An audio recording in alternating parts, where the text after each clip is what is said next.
to the President's Quarters. It's quite an honor for me to be shooting this video once more. I have a wonderful guest today who will be discussing a pertinent topic that I think, especially when you cross from high school into university, it is an important one for you to also learn about, because we fall into this trap so many times and we never really fulfill our potential in the university space. But today I'm hosting Thandi.Kreighson, Thandi.Kreighson. So she also has a YouTube channel and she'll tell you a bit about it. And I personally learned a lot, and I liked one video she did about letter to mail. And that actually hit home about issues that are happening around the country and speaking to me right then. Anyway, let's get into the topic of things. Thandi, you have an experience when you came into university where, like most of us, you get those nice marks. And you come into university, you have that same pressure, you're thinking, I want to get those same marks.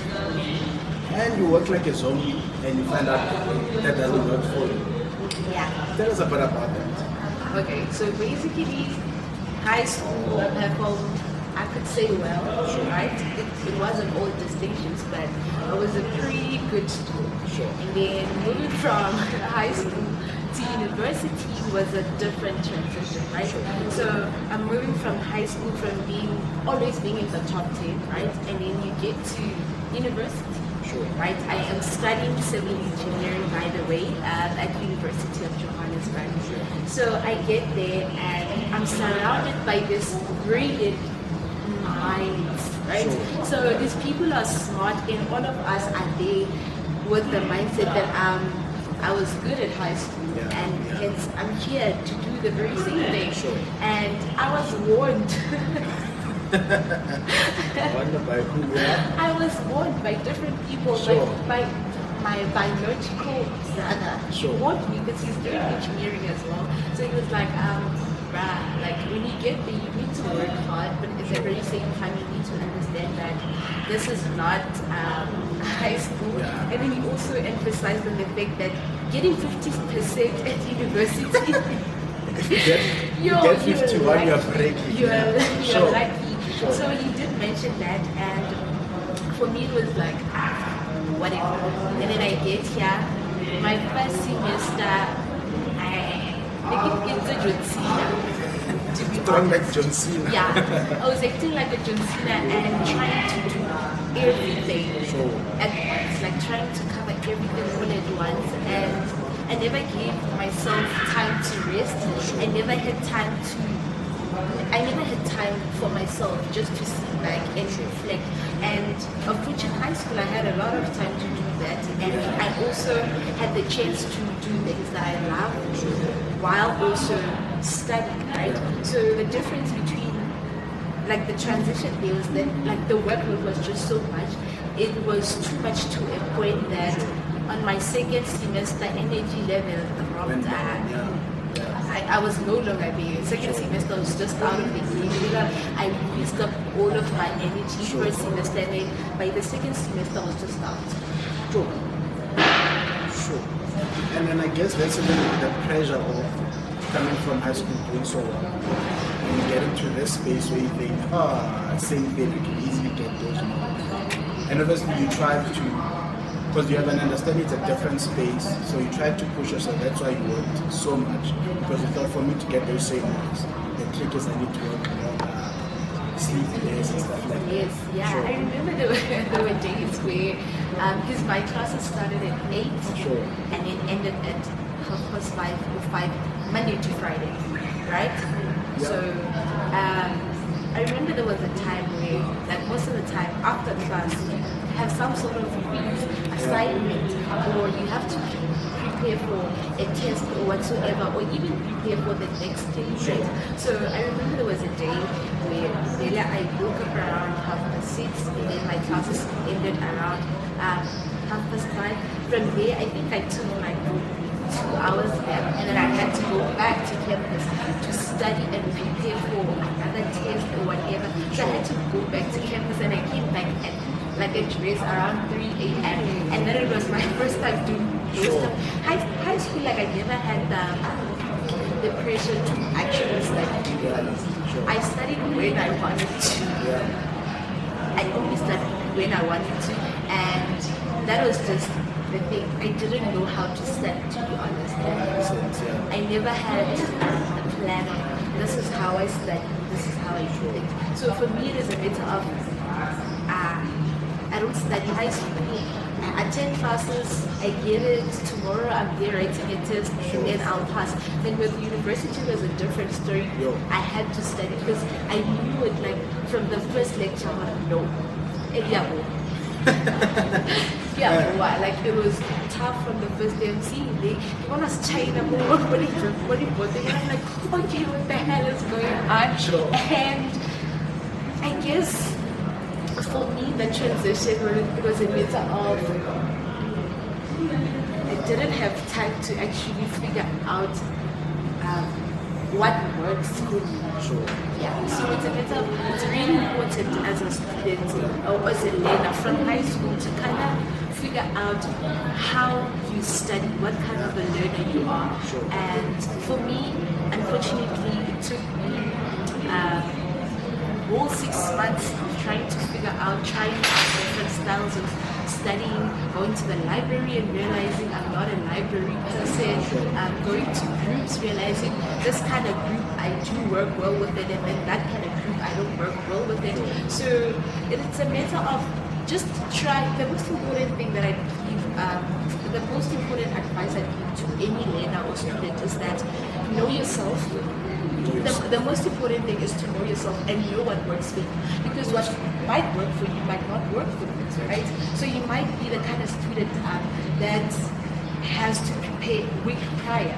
And I might be the student that literally studies the day before and still passes, right? So you need to figure out when the pressure is a little, you just focusing on getting the work done instead of trying to understand what works for you. So most of the time, I think I wasted my time trying to figure out what works for me.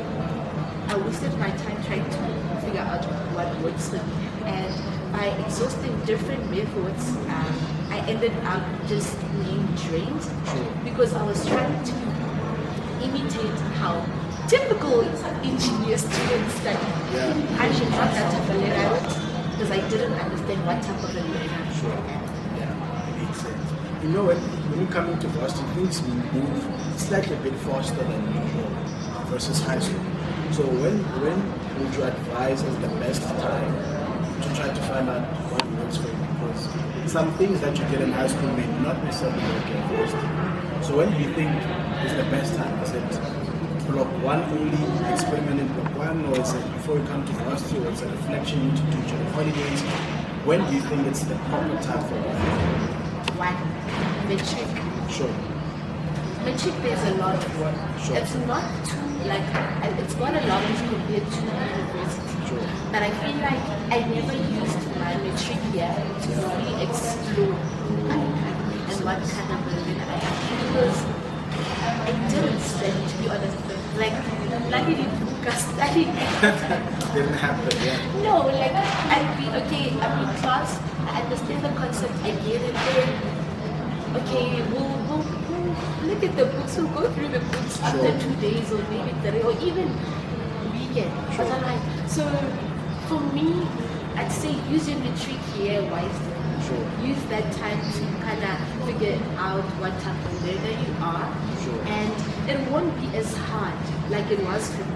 A lot of, from my experience with people that I know, a lot of them who were studying in metric, when they got to university, it was a matter of okay, we are adjusting, but then there isn't much of adjustment, like because they already had proper timetables from high school, they knew how to study, they knew what worked for them. Some of them, they just needed to make a little adjustment in terms of the hours they had to study, and they also had to kind of engage in groups now, but otherwise they didn't have too much adjustment, unlike a person who wasn't studying at all. A person who wasn't studying at all, like the only time I was studying was when I see that this concept is really hard. Otherwise, I wouldn't study.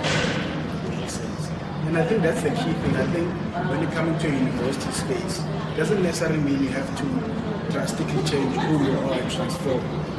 You don't play Transformers. If you know the movie Transformers where the car, you drive it 2 minutes, it must transform into a robot. You don't necessarily have to do that. You're not playing Transformers.